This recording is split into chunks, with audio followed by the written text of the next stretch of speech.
আসসালামু আলাইকুম, স্বাগত জানাচ্ছি আরটিভি সকালের সংবাদে। শুনছিলেন মার্কেন্টাইল ব্যাংক শিরোনাম, আপনাদের সঙ্গে আছে আমি নুসরাত সুজানা। শুরুতেই জানাবো এএসবিআরএম করোনা সংবাদ।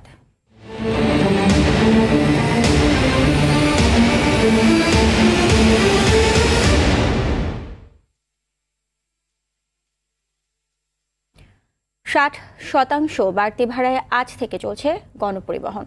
স্বাস্থ্যবিধি মানতে গিয়ে বাস মালিকদের ক্ষতি পোষাতে ব্যবস্থা নিয়েছে সংশ্লিষ্টরা। বাড়তি ভাড়া ছাড়াই অর্ধেক যাত্রী নিয়ে অভ্যন্তরীণ রুটে চলাচল শুরু হয়েছে যাত্রীবাহী উড়োজাহাজের। গতকাল থেকেই স্বাস্থ্যবিধি বেঁধে দিয়ে ট্রেন এবং লঞ্চও চলছে সারা দেশে। তবে করোনা রোধে স্বাস্থ্যবিধি মানার ক্ষেত্রেই উদাসীন যাত্রীরা।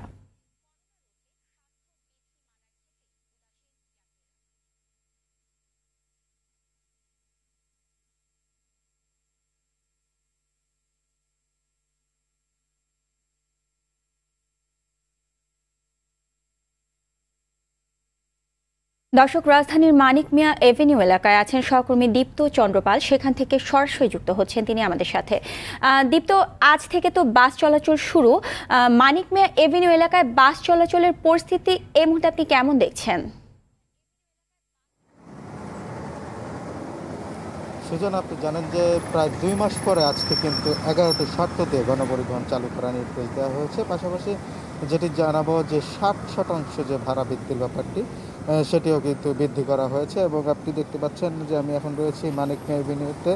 এছাড়াও আজকে সকাল থেকে আমরা বিভিন্ন সড়ক মহাসড়ক ঘুরে দেখেছি, সেখানে কিন্তু গণপরিবহনের যে চাপটি সেটি কিন্তু অনেকটাই কম দেখেছি আমরা। তার থেকে কিন্তু ব্যক্তিগত গাড়ির পরিমাণই বেশি ছিল। আর একটি বিষয় যদি বলতে হয় যে 11টি যে শর্ত ছিল তার মধ্যে যে সামাজিক দূরত্ব বজায় রাখতে হবে এবং অতিরিক্ত যাত্রী বহন করা যাবে না, সিটের অর্ধেক যাত্রী নিতে হবে এবং পাশাপাশি দাঁড়িয়ে যাত্রী নেওয়া যাবে না। তো এখন পর্যন্ত আমরা যেটি দেখেছি সেটি কিন্তু এমন কোনো অভিযোগ বা অসঙ্গতি পাইনি। আমরা দেখেছি গণপরিবহনগুলো কিন্তু প্রতি এক সিট পরপরই কিন্তু যাত্রী নিচ্ছে এবং এছাড়া এই ফার্মগেট এরিয়ায় যে লেগুনাগুলো চলছে সেগুলোতে আমরা দেখেছি যে 6-6-12 সিটের জায়গায় কিন্তু 3-3-6 জন করে বহন করে নিয়ে যাচ্ছে। এবং আমরা কিছু যাত্রীদের সঙ্গে কথা বলেছি, তারা যেটি জানিয়েছেন যে তারা নিজের থেকেই সচেতন রয়েছেন। তারা যদি দেখেন যে অতিরিক্ত যাত্রী বহন করা হচ্ছে তখন তারা নেমে যাচ্ছেন বলে জানিয়েছেন। এবং আরেকটি বিষয় যদি বলি, তারা কিন্তু জানিয়েছেন যে গণপরিবহন কিন্তু সীমিত আকারে চলায় রাজধানীতে গণপরিবহন কিন্তু অনেকটাই কম, ফলে কিন্তু তাদের কিন্তু সেই ব্যক্তিগত গাড়ির দিকেই ঝুঁকতে হচ্ছে। যেমন বিভিন্ন গন্তব্যে যেতে যখন তারা গণপরিবহনে উঠতে পারছেন না, তখন কিন্তু রিক্সা বা সিএনজি বা মোটর সাইকেলই তাদের একমাত্র বাহন হয়ে যাচ্ছে। এবং আরেকটি বিষয় যদি বলি, রাজধানীর এই 2 মাস পরে কিন্তু আবার রাজধানীর যে পুরাতন যে চিত্র সেটি কিন্তু ফিরে পেয়েছে। তো এখন পর্যন্ত যেটি বলা যায়, গণপরিবহনের যে অভিযোগগুলো বা অসঙ্গতিগুলো সেগুলো কিন্তু চোখে পড়েনি। তো পরবর্তীতে আরও কিছু তথ্য জানাতে পারবো। সূচনা। ধন্যবাদ আপনাকে দীপ্ত। এতক্ষণ রাজধানীর মানিক মিয়া এভিনিউ থেকে জানাছিলেন দীপ্ত চন্দ্রপাল। রাজধানীতে করোনা ভাইরাস সংক্রমণে বিপজ্জনক এলাকার সংখ্যা বাড়ছে। এমন শীর্ষ 10টি এলাকায় আক্রান্তের সংখ্যা 200 থেকে 400-র মধ্যে। সবচেয়ে এগিয়ে মহাখালী। স্বাস্থ্য বিশেষজ্ঞদের মতে স্বাস্থ্যবিধি না মানার কারণেই বাড়ছে আক্রান্তের সংখ্যা। সচেতন না হলে সংক্রমণ আরও বাড়ার আশঙ্কা। আরও জানাচ্ছেন এরবাদল। লকডাউন নীতির কারণে রাজধানীর মিরপুরের টোলারবাগের এই এলাকাটি এখন প্রায় করোনা ভাইরাস মুক্ত। এটি হতে পারত সারা দেশের জন্য একটি উদাহরণ। অথচ রাজধানীবাসীর খামখেয়ালিপনা আর উদাসীনতার কারণে জ্যামিতিক হারে বেড়ে চলেছে করোনা ভাইরাসের সংক্রমণ। বিশেষজ্ঞরা বলছেন, এখনই লাগাম টানা না গেলে সংক্রমণের মাত্রা আরও ভয়াবহ আকার ধারণ করতে পারে। সারা দেশের মধ্যে করোনা সংক্রমণে সবচেয়ে এগিয়ে রাজধানী। আক্রান্তদের শতকরা 54% রাজধানীর বিভিন্ন এলাকার।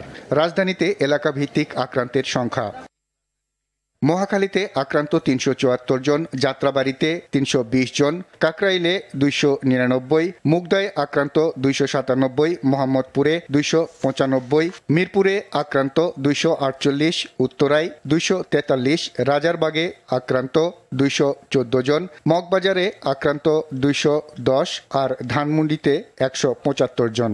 অথচ মিরপুরের টোলারবাগে যে এলাকাটি শুরুর দিকে লকডাউন করা হয়েছিল স্বাস্থ্যবিধি মেনে চলায়, সেই এলাকাটি এখন বলা চলে করোনামুক্ত। এই বিল্ডিংয়ে আক্রান্ত একজনাই ছিল, এখন আর দ্বিতীয় কোনো লোকজন নাই, এখন মোটামুটি সবাই ভালো আছে। বর্তমান পরিস্থিতি মোটামুটি ভালো অবস্থায়, তার জন্য মনে করেন যে আমরা ওই নিয়ম মতনই আমরা চলাফেরা করতেছি।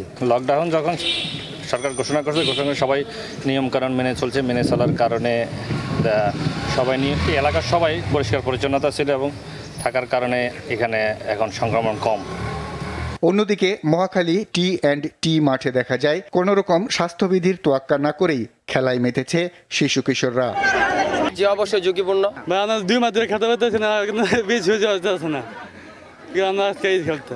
এই মুহূর্তে মনে করি যে এই খেলাধুলা না করাটাই ভালো মনে করি, আর সরকারের পক্ষ থেকে এই সমস্ত খেলাধুলা বন্ধ করে রাখাটা ভালো মনে করি। স্বাস্থ্য অধিদপ্তরের সহকারী পরিচালক বলেন, লকডাউন শিথিলের সুযোগ নিয়ে স্বাস্থ্যবিধি না মানলে সংক্রমণ বাড়বেই। যদি আমি সংক্রমণ হিসাবটা ধরি যে ঢাকার মধ্যে আমার কোন এলাকায় সবচেয়ে বেশি, সেখানে বলবো যে মহাখালীতে আমার 400-র মতো আক্রান্ত হয়েছেন। আমাদের জনগণ যদি এটা মেনে চলে তাহলে অবশ্যই অনেকটা কমে থেকে, যদি না মেনে চলে স্বাস্থ্যবিধি তাহলে কিন্তু অনেকটা বেড়ে যাবে সংক্রমণের হারটা। ঢাকার বিভিন্ন এলাকায় আক্রান্তের সংখ্যা বাড়ার জন্য অসচেতনতাকেই দায়ী করছেন স্বাস্থ্য বিশেষজ্ঞ।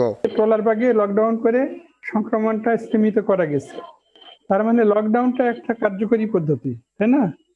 সেই লকডাউনটা আমরা অন্য জায়গায় করতে পারছি না বিধায় অন্য জায়গায় আমাদের সংক্রমণের হার বেড়ে যাচ্ছে। সরকারের স্বাস্থ্য বিভাগের নির্দেশনা শুধু শুনলেই হবে না, যার যার অবস্থান থেকে মেনেও চলতে হবে, না হলে এর ফল হবে নেতিবাচক, জানান এই স্বাস্থ্য বিশেষজ্ঞ। আমাদের সচেতনতার খুবই অভাব। আর বাদল, RTV, ঢাকা। দর্শক, এই মুহূর্তে রাজধানীর বাণিজ্যিক এলাকা মতিঝিলে রয়েছেন সহকর্মী আর বাদল, সেখান থেকে সরাসরি যোগ দিয়েছেন তিনি। বাদল, অফিস আদালত সব তো খোলা, তো সেখানে আপনি কি অবস্থা দেখতে পাচ্ছেন এবং সব অফিস কি খুলেছে কিনা, আর সাথে জানাবেন যে স্বাস্থ্য বিধি মানার প্রবণতাটা কেমন দেখছেন? সুজানা, আমি বললেন যেহেতু যে মতিঝিলে রয়েছে, এটি একটি বাণিজ্যিক এলাকা, এখন প্রায় 10টা বাজে, এই সবাই মোটামুটি অফিসমুখী হচ্ছেন, তবে সব অফিস এখনও খোলেনি, কিছু কিছু খোলার প্রস্তুতি নিচ্ছে এবং ব্যাংক যেহেতু 10টা থেকে আনুষ্ঠানিকভাবে লেনদেন শুরু হয়, সে কারণে ব্যাংকেও কিন্তু এখন পর্যন্ত ভিড় দেখা যায়নি। তবে যেসব মানুষজন এই মতিঝিল এলাকায় দেখা যাচ্ছে তাদের অধিকাংশের ক্ষেত্রেই মুখে মাস্ক রয়েছে, যদিও সবার হাতে গ্লাভস নেই, কিন্তু স্বাস্থ্য সচেতনতার ক্ষেত্রে কিছুটা হলেও মানুষজন কিছুটা সচেতন বলা চলে। কিন্তু রাস্তায় যেটি বিষয় দেখা যাচ্ছে যে সিগন্যালগুলোতে থেকে থেকে জ্যাম হয়ে যাচ্ছে বিভিন্ন জায়গায়, এবং আজ থেকে যেহেতু গণপরিবহন চলছে সে কারণেই এই ভিড় লক্ষ্য করা যাচ্ছে।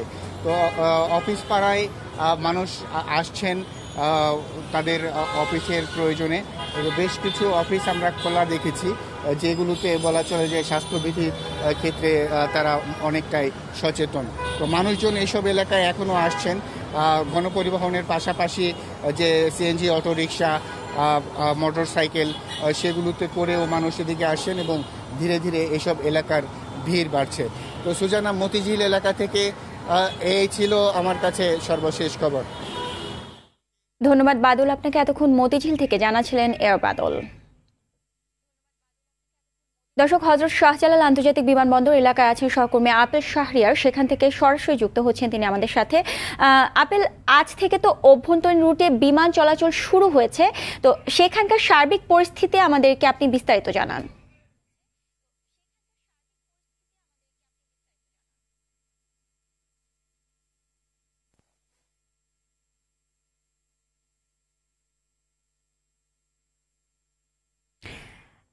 আপেল, আপনি কি আমাকে শুনতে পাচ্ছেন? আজকে থেকে তো বিমানবন্দরের যে অভ্যন্তরীণ রুটে এরোপ্লেন চলাচল শুরু হয়েছে, তো সেখানে আপনি সার্বিক কি অবস্থা দেখতে পাচ্ছেন, আমাদেরকে এই ব্যাপারে বিস্তারিত জানাবেন।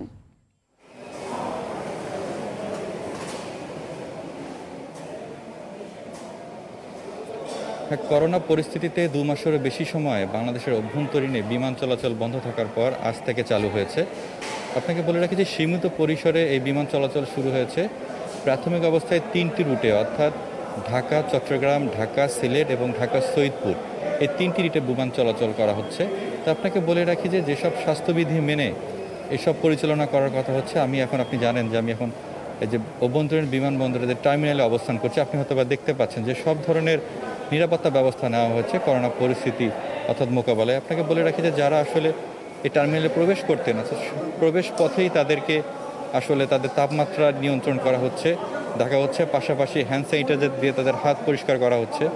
আপনাকে বলে রাখি যারা আসলে এখানে আবার ঢুকছেন তারা আসলে শারীরিক দূরত্ব বজায় রেখে এখানে অবস্থান করছেন। আর আপনাকে একটা জিনিস বলে রাখি যে বেসামরিক বিমান চলাচল কর্তৃপক্ষ বলে দিয়েছেন যেসব ফ্লাইটগুলো আসলে পরিচালনা করা হবে সেগুলো 70% বেশি যাত্রী বহন করতে পারবেন না। তবে আপনাকে বলে রাখি যে এর মধ্যে যেসব নির্দেশনা দেওয়া হয়েছিল যে যদি পরিবার নিয়ে কেউ যদি চলাচল করেন আসলে তাহলে সেক্ষেত্রে পাশাপাশি বসতে পারবেন, তা না হলে এক আসন ছেড়ে দিয়ে তাদেরকে বসতে হবে।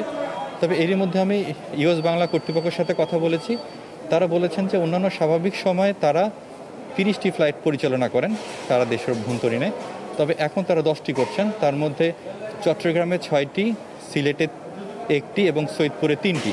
যেহেতু চট্টগ্রামে ফ্লাইটের সংখ্যা বেশি সেই জন্য সেখানে যাত্রীর চাপ কিছুটা কম, তবে আসলে সৈয়দপুর এবং সিলেটে যেটি রয়েছে সেখানে একটু কম রয়েছে। তো এই ছিল আমার কাছে সবশেষ তথ্য। আপনাকে এতক্ষণ হযরত শাহজালাল আন্তর্জাতিক বিমানবন্দর থেকে জানাছিলেন আপেল শাহরিয়ার। করোনা ভাইরাস মহামারীর মধ্যে বেসরকারি চিকিৎসা ব্যবস্থার বেহাল দশা নিয়ে উদ্বেগ অভিযোগ অব্যাহত রয়েছে। প্রতিদিনই সামাজিক যোগাযোগ মাধ্যমে নিজেদের কষ্টের কথা জানাচ্ছেন ভুক্তভোগীরা। বিশেষজ্ঞরা বলছেন প্রতিটি হাসপাতালে সাধারণ চিকিৎসার পাশাপাশি করোনার প্রাথমিক চিকিৎসা ব্যবস্থা থাকা প্রয়োজন। চিকিৎসা দিতে অস্বীকার করলে আইনি ব্যবস্থা নেয়ারও সুযোগ রয়েছে। খান আলমিনের রিপোর্টে থাকছে বিস্তারিত। 26 মার্চ রাত 8টা থেকে 27 মার্চ রাত 2টা পর্যন্ত বাবাকে নিয়ে 7টি হাসপাতালে ঘুরেছেন, কিন্তু একটিতেও ভর্তি করাতে পারেননি। শেষ পর্যন্ত না ফেরার দেশে চলে যান বাবা। তৃষা জাহান রোমা নামে একজন ফেসবুক ব্যবহারকারী বাবাকে নিয়ে বিভীষিকাময় 30 ঘন্টার এমন কষ্ট ও ক্ষোভের কথা লিখেছেন নিজের টাইমলাইনে। এমন হৃদয় বিদারক বর্ণনা প্রায়ই ফেসবুক বা অন্য কোনো সামাজিক যোগাযোগ মাধ্যমে চোখে পড়ে। চিকিৎসক মেয়ে তার অতিরিক্ত সচিব বাবাকে নিয়ে হাসপাতালে হাসপাতালে ঘুরে ব্যর্থ হয়েছেন। অবশেষে বিনা চিকিৎসায় বাবা চলে গেছেন পরপারে। এমন ভুরি ভুরি ঘটনা গত 2-3 মাসে অহরহ ঘটেছে। স্বাস্থ্য মন্ত্রণালয় বেসরকারি হাসপাতালের চিকিৎসা ব্যবস্থা নিয়ে এরই মধ্যে বেশ কিছু দিক নির্দেশনা ও সতর্কবার্তা দিয়েছে, কিন্তু অবস্থার কোনো উন্নতি হচ্ছে না। বিশেষজ্ঞ চিকিৎসকরা বলছেন প্রতিটি হাসপাতালে সাধারণ রোগীর চিকিৎসার পাশাপাশি করোনার প্রাথমিক চিকিৎসা ব্যবস্থা রাখা জরুরি। একটা হসপিটালে 2টা অংশ থাকলো। একটা অংশের মধ্যে আপনার সাসপেক্টেড কেসগুলো থাকবে, সাসপেক্টেড করোনার কেসগুলো থাকবে, ওইখানে সমস্ত ধরনের ফ্যাসিলিটি থাকবে। ওইখানে যারা ডক্টর থাকবেন বা ওইখানে যারা স্বাস্থ্যকর্মী থাকবেন তারা প্রত্যেকেই সেই করোনার কোভিড পজিটিভ পেশেন্ট ট্রিটমেন্ট করতেছেন, সেই হিসেবে প্রোটেক্টিভ গিয়ার আপনার পরা থাকবেন। আর সেখান থেকে যদি আপনার স্যাম্পলে আপনার যদি পজিটিভ আসে তাহলে কোভিড ডেডিকেটেড হসপিটালে চলে যাবে, যদি নেগেটিভ আসে তাহলে সেটা সাধারণ রোগীদের সাথে আপনার সাধারণ চিকিৎসাটা আপনার যে চিকিৎসাটা দরকার সেই চিকিৎসাটা পাবে।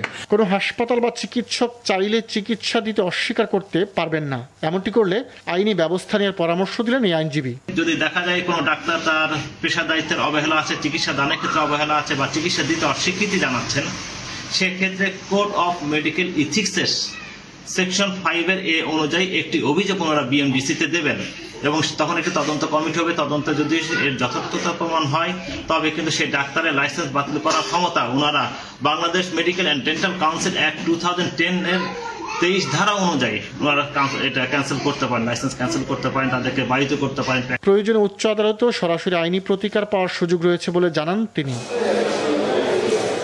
খান আলামিন, RTV, ঢাকা। রাজধানীর আশেপাশের এলাকায় দ্রুত ছড়িয়ে পড়ছে করোনা ভাইরাসের সংক্রমণ। ধামরায় নতুন করে 7 পুলিশ সদস্য সহ মোট 23 জন করোনা ভাইরাস পজিটিভ হয়েছেন।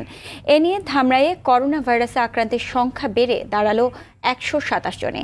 ধামরাই উপজেলা স্বাস্থ্য ও পরিবার পরিকল্পনা অফিস এমন তথ্য নিশ্চিত করেছে। অন্যদিকে সাভারে নতুন করে আরও 31 জনের শরীরে ভাইরাস শনাক্ত হয়েছে। এ নিয়ে সাভারে আক্রান্তের সংখ্যা বেড়ে দাঁড়ালো 475 জনে। এছাড়া গেল 2 দিনে গাইবান্ধায় 14 জন করোনা শনাক্ত হয়েছে। শনাক্তদের মধ্যে ইউপি চেয়ারম্যান, ইউপি সদস্য, স্বাস্থ্যকর্মী ও গার্মেন্টস কর্মী রয়েছে। হবিগঞ্জে গত 24 ঘন্টায় পুলিশ, স্বাস্থ্যকর্মী সহ আরও 20 জনের শরীরে করোনা ভাইরাস শনাক্ত করা হয়েছে। এ নিয়ে জেলার মোট আক্রান্তের সংখ্যা 192 জন।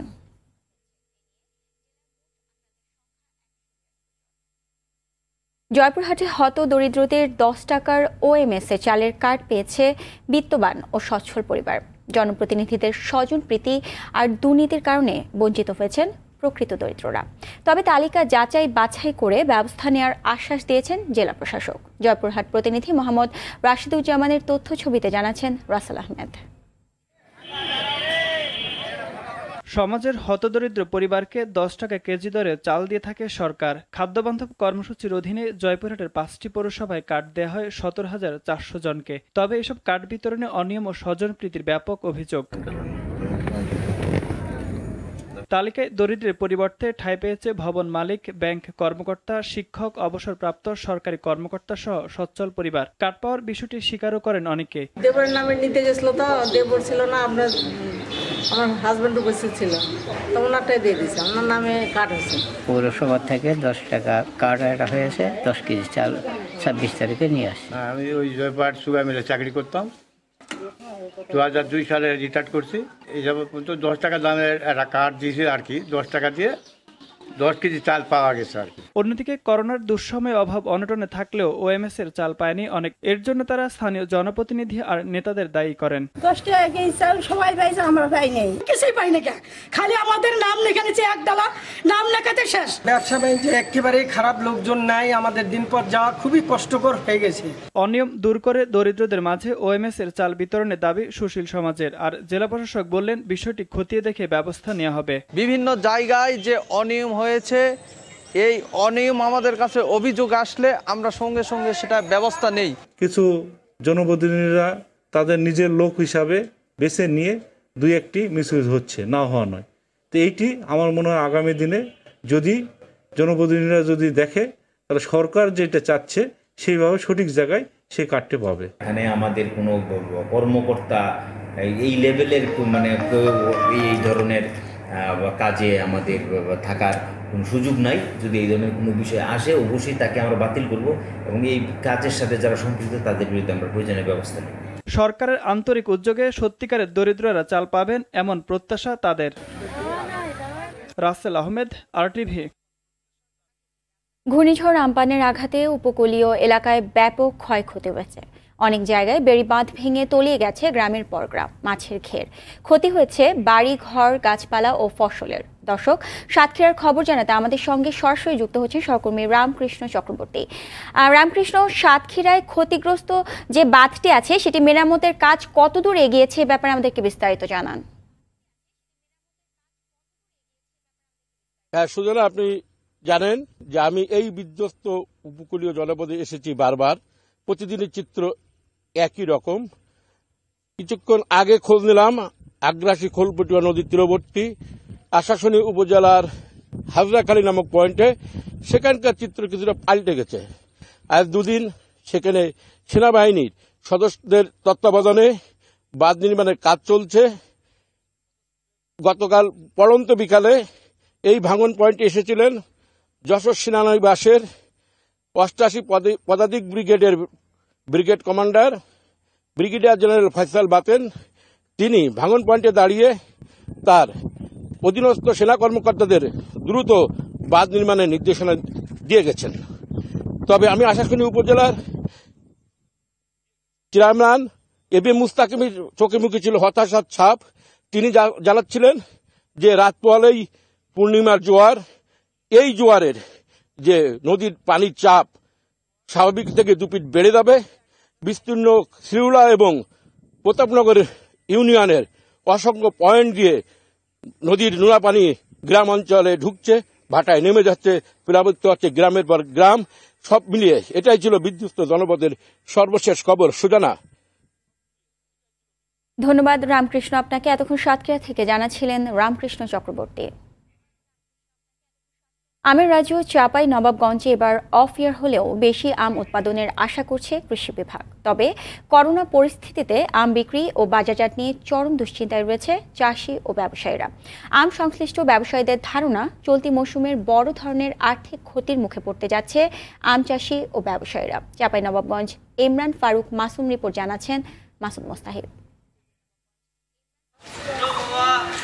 চাঁপাইনবাবগঞ্জের বাগানগুলোতে বড় হতে শুরু করেছে নানা জাতের আম, যা আর কিছুদিনের মধ্যেই নেওয়া হবে বাজারে। জেলার প্রধান অর্থকারী ফসল হওয়ায় এই আমকে ঘিরেই আবর্তিত হয় এই অঞ্চলের মানুষের জীবন জীবিকা ও অর্থনীতির চাকা। যদিও করোনা এবার মুখের হাসি কেড়ে নিয়েছে তাদের। করোনা পরিস্থিতির কারণে আরো কৃষক দিশেহারা হয়ে পড়েছে, কারণ তারা অন্ধকারের মধ্যে আছে যে করোনা পরিস্থিতি কোন দিকে যাচ্ছে বা আর কতদিন এই লকডাউন অবস্থা থাকবে। করোনা ভাইরাসের কারণে আমরা বাড়িতে বাইরে পাচ্ছি না, বাগানে যেতে পারছি না, আমরা কোনো আবহাওয়া দেখতে যাচ্ছি না, বাগানে আম আছে কি হয়ে আছে, কি পোকা ধরেছে কি আছে আমরা যেতে পারছি না। আমরা যে বাগানগুলো স্প্রে করবো, খরচ করবো, তা আমরা সঠিকভাবে আমগুলো রপ্তানি করতে পারবো কিনা, টাকা পাবো কিনা, এই জন্য আমরা দুশ্চিন্তায় আছি।